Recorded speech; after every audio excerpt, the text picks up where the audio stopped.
செய்வான் செய்க வினை.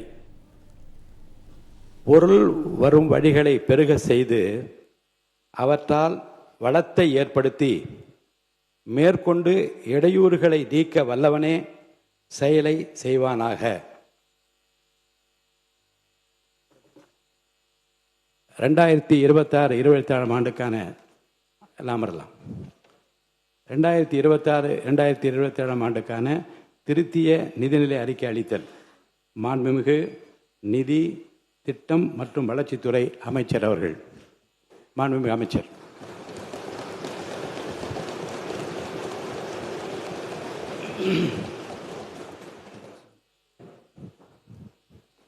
மாண்புமிகு பேரவைத் தலைவர் அவர்களே, தந்தை பெரியார், பெருந்தலைவர் காமராஜர், அண்ணல் அம்பேத்கர், ராணி வேலு நாச்சியார், மக்கள் சேவகர் அஞ்சலை அம்மாள் ஆகிய எங்கள் கொள்கை தலைவர்களுக்கு வணக்கம் செலுத்தி, ஆட்சி அதிகார நிர்வாக நிலைகளில் எங்களை வழிநடத்தும் மக்கள் நலன் சார்ந்த மக்களாட்சி நடத்திய மாபெரும் மக்கள் தலைவரான பெருந்தலைவர் காமராஜர், பேரறிஞர் அண்ணா, மக்கள் திலகம் எம்ஜிஆர் போன்ற ஆளுமைகளை கொண்ட பெருமை வாய்ந்த இந்த பேரவையின் முன் 2026-27 ஆண்டுக்கான திருத்த வரவு செலவு திட்ட மதிப்பீடுகளை வைப்பதில் நான் மகிழ்ச்சியும் பெருமையும் கொள்கிறேன். தனக்கு எல்லாம் கொடுத்த தன் மக்களுக்கு நன்றி கடன் செலுத்துவதற்காக மட்டுமே அரசியலுக்கு வந்தவர் நமது மாண்புமிகு முதலமைச்சர் அவர்கள்.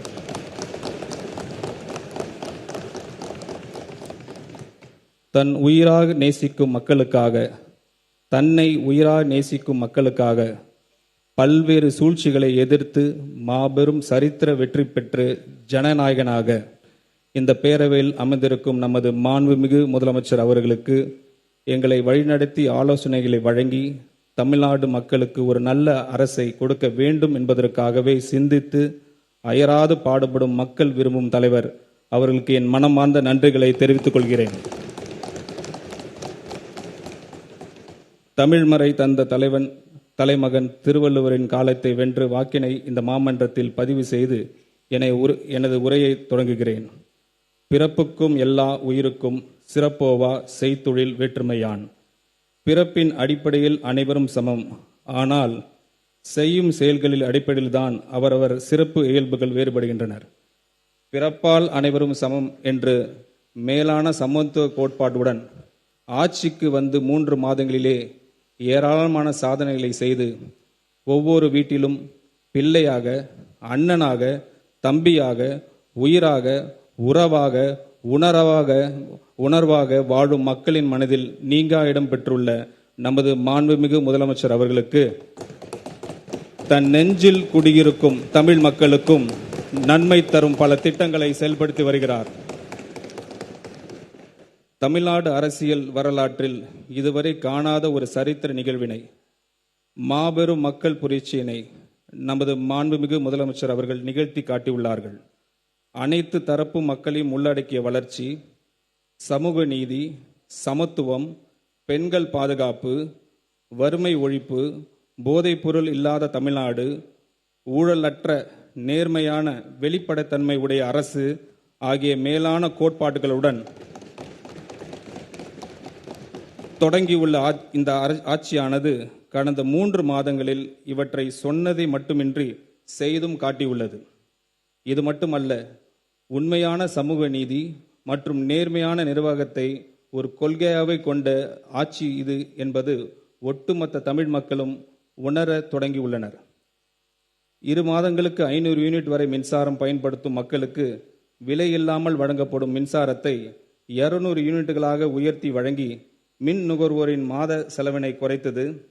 விவசாய பொதுமக்கள் கூட்டுறவு சங்கங்கள் மூலமாக பெற்ற கடனை தள்ளுபடி செய்தது. குறுவை சிறப்பு தொகுப்பை வழங்கியது. பெண்கள் பாதுகாப்பினை உறுதி செய்யும் சிங்கப்பெண் சிறப்பு அதிரடிப்படையை உருவாக்கியது. தமிழ்நாட்டு வேர் ஊன்றி இருந்த போதை கலாச்சாரத்தினை ஒழிக்க மாவட்டம் தோறும் போதைப் பொருள் தடுப்பு சிறப்பு பிரிவை உருவாக்கியது. கல்வி நிறுவனங்கள், வழிபாட்டு தலங்கள் மற்றும் பேருந்து நிலையங்களுக்கு அருகில் பொதுமக்களின் அன்றாட வாழ்விற்கு இடையூறாக அமைந்திருந்து 717 சில்லறை விற்பனை மதுபான கடைகளை மூடியது. அரசு மருத்துவமனைகளில் பிறக்கும் குழந்தைகளுக்கான தாய்மாமன் தங்க மோதிர திட்டத்தை பேரறிஞர் அண்ணாவின் பிறந்தநாளான செப்டம்பர் திங்கள் 15ஆம் நாள் முதல் செயல்படுத்த உள்ளது என நமது அரசு பொறுப்பேற்ற நாள் முதல் இந்த குறுகிய காலத்திலேயே மாண்புமிகு முதலமைச்சர் அவர்களின் தலைமையில் பல துறைகளில் கணிசமான முன்னேற்றங்களும் மக்களின் நம்பிக்கையும் பிரதிபலிக்கும் பல முயற்சிகளும் நடைபெற்று வருகின்றன. தமிழக வெற்றி கழகத்தின் வெற்றி என்பது ஒரு கட்சியின் தனிப்பட்ட வெற்றி அல்ல, ஒட்டுமொத்த தமிழக மக்களின் வெற்றி அது.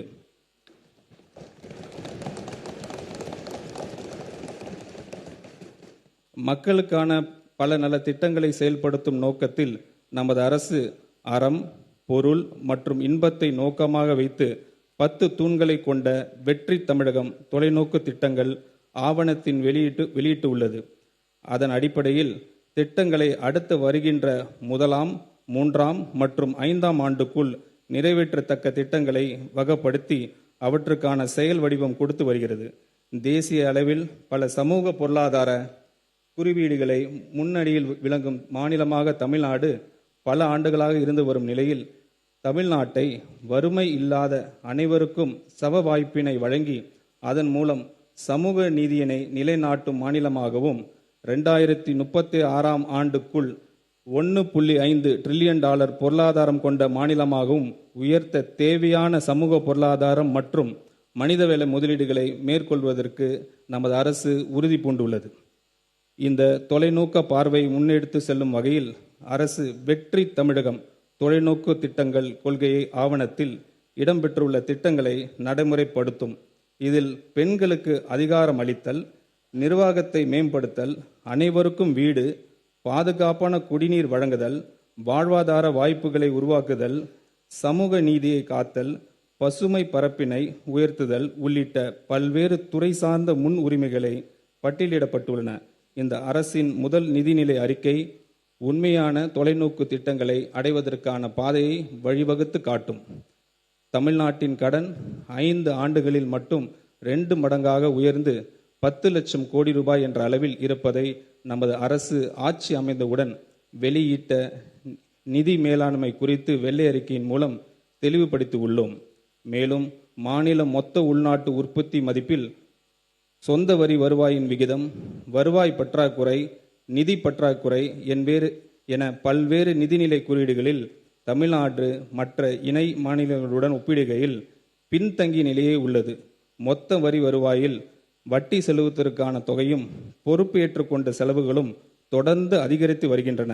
இதன் காரணமாக புதிய திட்டங்கள் செயல்படுத்துவதற்கு கிடைக்கும் நிதி ஆதாரம் என்பது குறைவாகவே உள்ளது. இப்படிப்பட்ட ஒரு இக்கட்டான சூழ்நிலையில் மக்கள் தேர்வு செய்யப்பட்ட நமது அரசானது மக்களுக்கு கொடுத்த வாக்குறுதிகளை படிப்படியாக நிறைவேற்றும் அதே வேளையில் மாநிலத்தை இந்த நிதி நெருக்கடியில் இருந்து மீட்பதற்கு பல்வேறு முயற்சிகளை எடுத்து வருகிறது.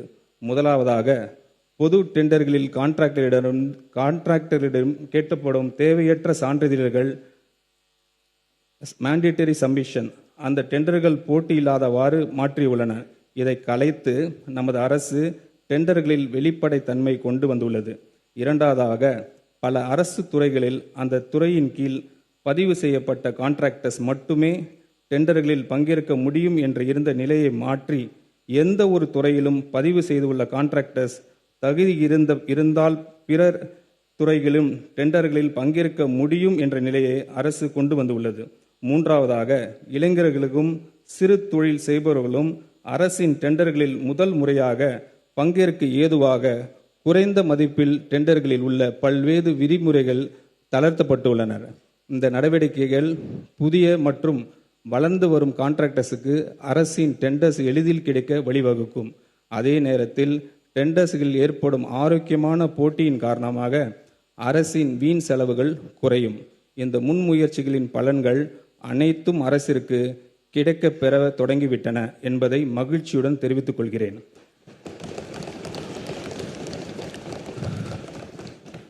நமது அரசு பொறுப்பு ஏற்பதற்கு முன் டெண்டர்களின் மதிப்பீடுகளில் ஒரு பெரும் பகுதி சில தனிநபர்களுக்கும் சில கட்சிகளுக்கும் சென்றதை முழுமையாக தடுத்து நிறுத்தி ஒப்பற்ற சாதனையை நமது மாண்புமிகு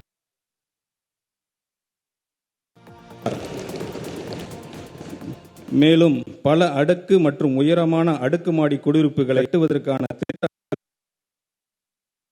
என்ற நிலையை நமது மாண்புமிகு முதலமைச்சர் மாற்றியுள்ளார். இந்த அனுமதி அதிகரிப்பு பகிர்ந்து அளிப்பின் மூலம் டெலிகேஷன் ஆஃப் பவர்ஸ் சென்னை பெருநகர் வளர்ச்சி குழுமத்தின் நிலையிலேயே பெற்றுக்கொள்ள ஆணையிட்டுள்ளார். இதன் மூலம் திட்ட அனுமதியை பெறுவதற்கு நிலவி வந்த ஊழலை முற்றிலும் அகற்றியுள்ளார்.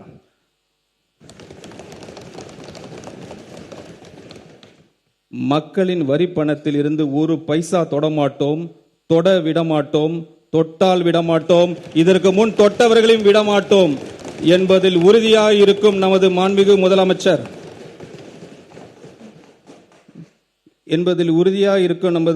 முதலமைச்சரை கண்டாலே, அவரின் பெயரை கேட்டாலே ஊழல்வாதிகள் அஞ்சி நடுங்கி ஓடி ஒழிவதை நாம் நிரந்தரம் பார்த்து கொண்டுதான் இருக்கிறோம்.